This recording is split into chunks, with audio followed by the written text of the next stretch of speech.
श्री राम जय जय राम। श्री राम जय जय राम। बहुरी मुनिन हिमवंत कहूँ लगन सुनाई आए। समय बिलो की विवाह कर पठे देव बुलाए। फिर मुनियों ने लौटकर हिमवान को लग्न पत्रिका सुनाई और विवाह का समय देखकर देवताओं को बुला भेजा। बोली सकल सुर सादर लीन्हे, सबहि जथोचित आसन दीन्हे। वेदी वेद विधान सवारी, सुभग सुमंगल गावहीं नारी। सब देवताओं को आदर सहित बुलवा लिया और सबको यथा योग्य आसन दिए। वेद की रीति से वेदी सजाई गई और स्त्रियां सुंदर श्रेष्ठ मंगल गीत गाने लगीं। सिंहासन अति दिव्य सुहावा, जाय न बरनि बिरंच बनावा। बैठे शिव विप्रन सिरुनाई, हृदय सुमिर निज प्रभु रघुराई। वेदिका पर एक अत्यंत सुंदर दिव्य सिंहासन था, जिसकी सुंदरता का वर्णन नहीं किया जा सकता, क्योंकि वह स्वयं ब्रह्मा जी का बनाया हुआ था।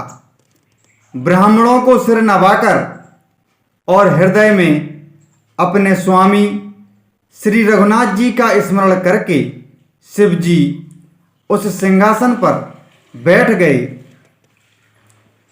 बहुरी मुनि सन उमा बुलाई, कर सिंगारु सखी ले आई।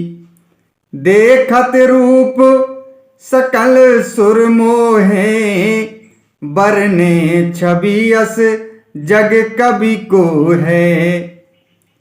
फिर मुनीश्वरों ने पार्वती जी को बुलाया। सखियां श्रृंगार करके उन्हें ले आईं।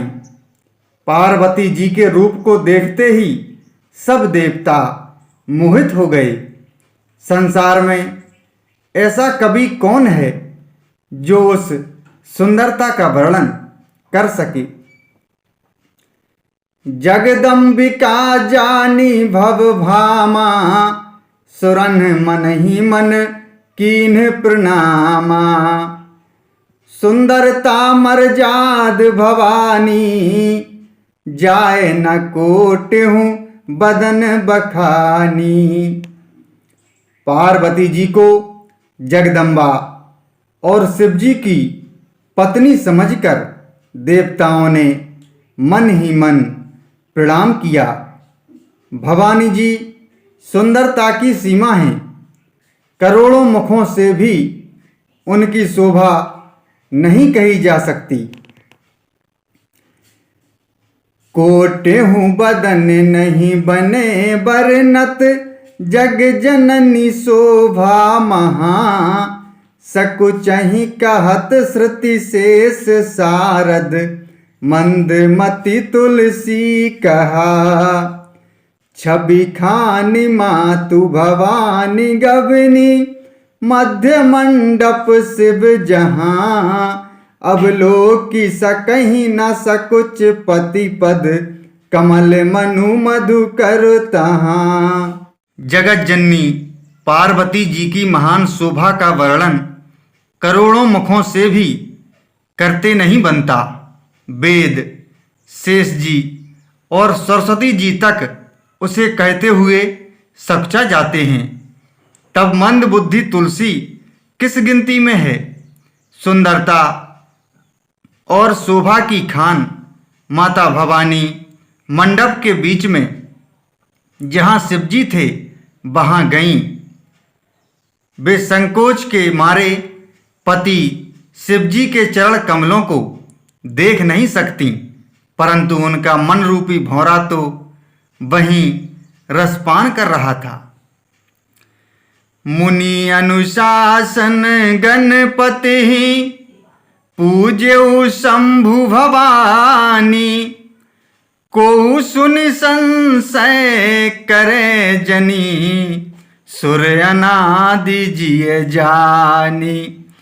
श्री राम जय जय राम, श्री राम जय जय राम।